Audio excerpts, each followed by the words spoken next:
సినిమాల్లో పాత డైలాగ్ ఒకటి ఉంది.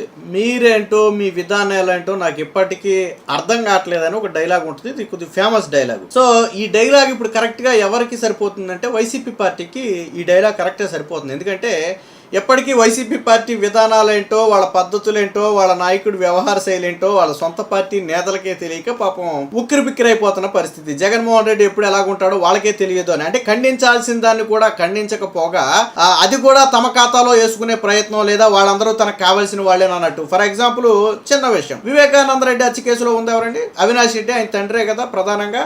సో సిబిఐ చెప్పింది ఆలేళ్ళు సంగతి ఎందుకు, కానీ జగన్మోహన్ రెడ్డి ఏం చేశాడు? కడప ఎంపీ టికెట్ ఇవ్వడమే కాకుండా నా తమ్ముడు నా కన్ను అని చెప్పి అసెంబ్లీ సాక్షిగా చెప్పి జగన్మోహన్ రెడ్డి అవినాష్ రెడ్డిని వెనకేసుకు తిరుగుతున్నాడు. అది వాళ్ళ పార్టీ ఇంపార్టెన్స్. సేమ్ అలాంటిదే ఇప్పుడు మీ అందరికీ తెలుసు, ఎవరైతే బొల్లా బ్రహ్మనాయుడు ఉన్నాడో, వినుకొండ, పల్నాడు జిల్లా వినుకొండ మాజీ ఎమ్మెల్యే బొల్లా బ్రహ్మనాయుడు హైదరాబాద్ గండికోట శివారులో దాదాపుగా 1000 కోట్ల రూపాయలు విలువైన దాదాపు ఒక 10 ఎకరాల భూమిని కొట్టేసే ప్రయత్నం చేసి 5 నకిలీ జీవోలు సృష్టించి తెలంగాణ సైబరాబాద్ పోలీసులకు అడ్డంగా చిక్కాడు. తమిళనాడు రాష్ట్రంలో దాక్కుంటే పట్టుకొచ్చారు. మొత్తం పారిపోయి ఏపీతో సహా 4 రాష్ట్రాల్లో తలదాచుకుని చివరికి తమిళనాడు రాష్ట్రంలో దొరికాడు. సరే, అతను చేసింది తప్పు అనటానికి పక్కా ఆధారాలు ఉన్నాయి. ఎందుకంటే ఈ ఎవరైతే తినతో పాటు చేతులు కలిపారో, ఈ ఫేక్ జీవోలు చేసిన వ్యక్తులకు కావచ్చు, దీని వెనక కథ నడిపిన వ్యక్తులకు కావచ్చు, అలాగే ఎవరి దగ్గర అయితే దీన్ని హామీగా తీసుకున్నాడో వాళ్ళకి కావచ్చు, దాదాపుగా 12 కోట్ల రూపాయలు బొల్లా బ్రహ్మనాయుడే సమకూర్చాడని ఆధారాలు తేల్చారు. తన ఖాతా నుంచే వారికి 1.5 రూపాయల చొప్పున డబ్బులు కూడా ట్రాన్స్ఫర్ చేశాడు. దాంతో బొల్లా బ్రహ్మనాయుడు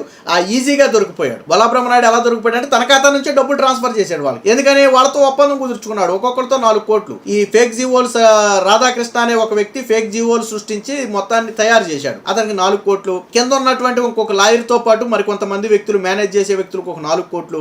ఎవరైతే అసలు ఈ గండికోట ఇప్పటి వరకు ఈయన కొట్టేసిన భూమి గతంలో ప్రభుత్వ భూమి అయితే మా భూమి అని కొంతమంది వెళ్ళారు. అయితే అది వాళ్ళ భూమి కాదు, ప్రభుత్వ భూమి అని 13 సంవత్సరాల తర్వాత కోర్టు కొట్టేస్తే ఎవరైతే కోర్టులో పోరాడి ఓడిపోయారో వాళ్ళ దగ్గరికి వెళ్ళి వాళ్ళకు ఒక 4 కోట్లు ఇచ్చాడు. నేను చూసుకుంటా, లేక మీరు ఇన్వాల్వ్ కావద్దు, దీని సంగతి నేను చూసుకుంటానని చెప్పి వాళ్ళకు ఒక 4 కోట్లు ఇచ్చాడు. అలాంటి వ్యక్తులను ఏం చేయాలి? పార్టీ నుంచి ఇమీడియట్ గా ముందు సస్పెండ్ చేయాలి, లేదా పార్టీ కార్యక్రమాలకు దూరంగా ఉండమని నోటీసులు ఇవ్వాలి. సో లేదా ఒక ప్రకటన చేయాలి. ఎందుకంటే ఇది ఆంధ్ర కాదు. ఆంధ్ర అయితే చంద్రబాబు నాయుడు మీద బురద జల్లొచ్చు, లోకేష్ పవన్ కళ్యాణ్ మీద బురద జల్లొచ్చు, ఇదంతా కుట్ర రాజకీయం, కక్షగట్టి వేధిస్తున్నారని చెప్పొచ్చు. ఇది పక్క రాష్ట్రం అయ్యే. ఎందుకంటే పక్క రాష్ట్రంలో జగన్మోహన్ రెడ్డి ఎమ్మెల్యేలతో వాళ్ళకి పని లేదు కదా, అక్కడేం పార్టీ లేదు కదా. సో కాబట్టి అడ్డంగా దొరికిపోయాడు కాబట్టి ఏం చేయాలి? పార్టీ కార్యక్రమాలకి దూరం పెట్టాలి, లేదా విచారణ నిష్పక్షపాతంగా జరపాలి. ఒకవేళ తప్పు ఉందని తేలితే శిక్షించాలి. ఇందులో మేము ఇన్వాల్వ్ అవ్వము, మా పాత్ర ఏమీ లేదని జగన్ చెప్పాలి. కానీ చెప్పలా. ఏం చెప్పాడు తెలుసా? బొల్లా బ్రహ్మనాయుడికి నీకెందుకు, నేనున్నాను అంటే నువ్వు ఇష్టం వచ్చినట్టు నువ్వు ఎన్ని కబ్జాలు చేసి ఎన్ని అరెస్టులు అయినా, ఎంతమంది నీ మీద కేసులు పెట్టినా వెనకమాలి నేను ఉంటానని హింట్ ఇస్తున్నాడా, లేదా ఇందులో ఏమన్నా జగన్మోహన్ రెడ్డికి ఏమన్నా వాటా ఎత్తానని చెప్పి ఏమన్నా చెప్పాడా మనకైతే తెలియదు. కానీ కబ్జా నేతకు జగన్ అండ, బొల్లా బ్రహ్మనాయుడికి మద్దతు. బొల్లా కుమారుడి గిరికి ఫోన్ చేసి అభయం. ఏమన్నాడో తెలుసా? ఏం కాదులే, ధైర్యంగా ఉండు, మేమందరం ఉన్నాం కదా, మన వాళ్ళంతా నీకు సపోర్ట్గా ఉన్నారు కదా. పొన్నవోలు సుధాకర్ రెడ్డి టచ్లోకి వచ్చాడా? సజ్జల రామకృష్ణారెడ్డి మీతో మాట్లాడుతున్నాడా అంటూ జగన్మోహన్ రెడ్డి ఎవరైతే బొల్లా బ్రహ్మనాయుడు కొడుకుతో ఫోన్లో మాట్లాడాడో ఆ సంభాషణ ఇప్పుడు సోషల్ మీడియాలో వైరల్ అయింది. పాపం వాళ్ళే తిప్పుకున్నారు, బొల్లా బ్రహ్మనాయుడు కొడుకు జగన్మోహన్ రెడ్డి అంట అని. ఎవరి బొల్లా బ్రహ్మనాయుడు? ఏమన్నా టీడీపీకి కక్షగట్టి కేసులు పెట్టిందా? పోనీ ఆంధ్రాలో కేసులు అయితే సరే, నిజమున్నా అబద్ధం ఉన్నా సాధారణంగా రాజకీయం అనే ఒక ముసుగులో తప్పించుకోవడం కామను. రాజకీయ ఇదంతా రాజకీయ కుట్ర అని చెప్పి ఒక విమర్శ చేసి తప్పించుకోవడం ఈజీ. కానీ దొరికిందేమో పక్క రాష్ట్రంలో అయ్యే, పట్టుకున్నదేమో పక్క రాష్ట్ర పోలీసులు, పైగా పక్క ఆధారాలతో పట్టుకున్నారు. ఒకవేళ నువ్వు తప్పు చేయకపోతే పక్క రాష్ట్రానికి ఎందుకు పారిపోవాలా? ఫస్ట్ ఆంధ్ర నుంచి హైదరాబాద్ పారిపోయాడు. విచిత్రం ఏంటో తెలుసా? ఎప్పుడైతే తెలంగాణ పోలీసులు ప్రెస్ మీట్ పెట్టి బొల్లా బ్రహ్మనాయుడు పేరు చెప్పాడో అప్పుడు బొల్లా బ్రహ్మనాయుడు వైసీపీకి సంబంధించినటువంటి ఒక కార్యక్రమంలో పాల్గొన్నాడు. ఎప్పుడైతే ప్రెస్ మీట్లో బొల్లా బ్రహ్మనాయుడు పేరు చెప్పారో మనవాడికి ఇన్ఫర్మేషన్ వస్తే ఆ కార్యక్రమం నుంచి హుటాహుటిని ఇంటికి వెళ్ళిపోయి ఫోన్ స్విచ్ ఆఫ్ చేసి అక్కడి నుంచి ఒక 2-3 తీసుకుని హైదరాబాద్ వెళ్ళి, హైదరాబాద్ నుంచి కర్ణాటక వెళ్ళి, కర్ణాటక నుంచి మళ్ళీ తమిళనాడు వచ్చి, తమిళనాడులో తిష్ట వేస్తే అక్కడ పోలీసులు పట్టుకున్నారు. కేరళ కూడా వెళ్ళాడు అనుకుంటా, మధ్యలో కేరళ కూడా వెళ్ళాడు. కేరళ రిసార్ట్కి వెళ్ళి అక్కడ సిట్ వేసి అక్కడి నుంచి మళ్ళీ ఇక్కడికి వచ్చాడు. అంటే మొత్తం ఏపీతో కలిపి 5 రాష్ట్రాల్లో తలదాచుకున్నాడు. అంటే ప్రతి 24 గంటలకి ప్లేస్ మారుతున్నాడు. అప్పటికే తెలంగాణ నుంచి దాదాపుగా 5 బృందాల పోలీసులు వచ్చి గాలింపు మొదలు పెట్టారు. రాష్ట్రం మొత్తం జల్లెడ పెట్టారు. రాష్ట్ర పోలీసుల సహకారం తీసుకున్నారు. సో నీట్గా ట్రాక్ చేసి తమిళనాడులో ఉన్నప్పుడు పట్టుకున్నారు. సో ఇది మరి నువ్వు కబ్జా చేయకపోతే, నీకు సంబంధం లేకపోతే నువ్వెందుకు పారిపోయావు బొల్లా బ్రహ్మనాయుడు? కబ్జా చేసి 5 రాష్ట్రాల్లో తలదాచుకుని పారిపోయిన వాడికి జగన్మోహన్ రెడ్డి మద్దతు తెలిపాడంటే ఏమనుకోవాలి నాకు అర్థం కాల. అంటే కబ్జాలు చేసేవారిని జగన్మోహన్ రెడ్డి ప్రోత్సహిస్తున్నాడా? తెలుగుదేశం పార్టీ నేతలకు సంబంధించి ములకల చెరువు విషయంలో వాస్తవానికి అక్కడ టీడీపీ ఇన్ఛార్జ్ పాత్ర ఏమీ లేదు. అప్పట్లో నడిపింది మొత్తం ఎవరు?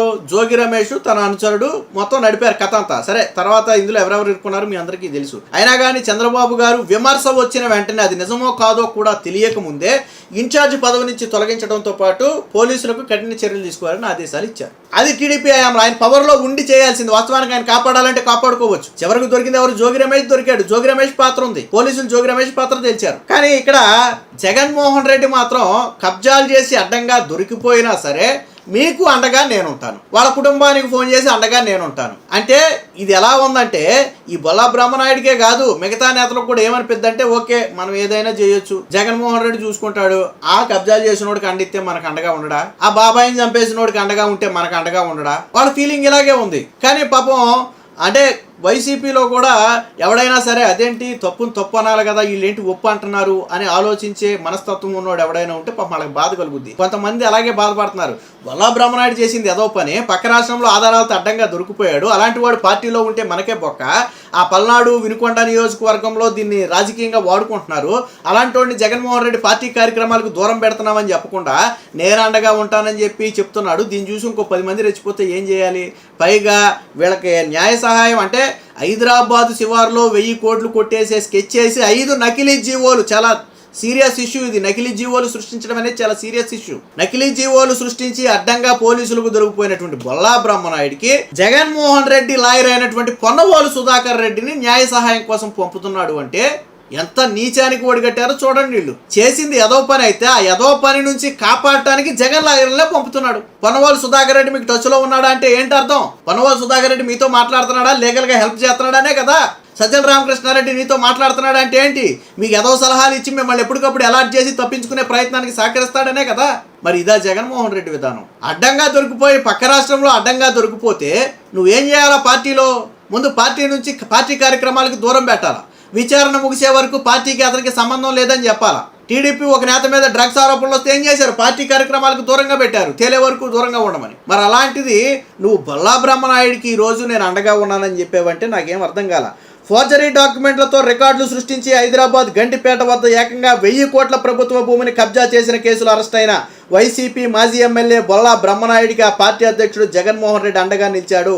బొల్లా కుమారుడు గిరిబాబుకు ఫోన్ చేసి అభయం ఇచ్చారు. ధైర్యంగా ఉండాలని, ఈ కేసులో బ్రహ్మనాయుడికి ఏమీ కాకుండా అందరం ఉన్నామంటూ జగన్ హామీ ఇచ్చారు. గిరిబాబుతో జగన్ ఫోన్లో మాట్లాడిన ఆ ఫోన్ సంభాషణ అనేది ఇప్పుడు సోషల్ మీడియాలో వైరల్ అయింది. ఎలా ఉన్నావు గిరి? కేసుపై న్యాయ పోరాటం చేస్తాం, ఏమీ కాదులే, ధైర్యంగా ఉండు, అందరం ఉన్నాం, మన వాళ్ళంతా టచ్లో ఉన్నారా?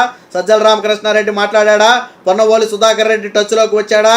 ఏమీ కాదులే, భయపడకు అంటూ జగన్ మాట్లాడిన వీడియో ఇప్పుడు సోషల్ మీడియాలో వైరల్గా మారింది. వాస్తవానికి ప్రస్తుతానికి బొల్లా బ్రహ్మనాయుడిని కాంచీపురం అంటే తమిళనాడులోని కాంచీపురంలో అరెస్ట్ చేసి తీసుకొస్తే 14 రోజులు న్యాయస్థానం రిమాండ్ విధించింది. ఇది మన అందరికీ తెలిసిన విషయమే. సో అంటే కనీసం ఇందులో తేలే వరకు పార్టీ కార్యక్రమాలకు నువ్వు ఏదన్నా పార్టీ నాయకుడిని పరామర్శ చేయాలంటే తప్పులేదులే, కానీ నువ్వు లీగల్ సహాయం కూడా నువ్వే ఇచ్చి నీకేం కాదులే వెనకమాల నేను ఉంటానులే అని చెప్పటం అంటే ఇది ఎంత నీచ రాజకీయమో జగన్కే తెలియాలా. అంటే జగన్మోహన్ రెడ్డి పార్టీలో ఎలాంటి వాళ్ళు ఉంటారు, జగన్మోహన్ రెడ్డి ఎలాంటి వాళ్ళకు సపోర్ట్ చేస్తాడు అనటానికి ఈ బొల్లా బ్రహ్మనాయుడు ఉదాంతమే ఒక ఉదాహరణ.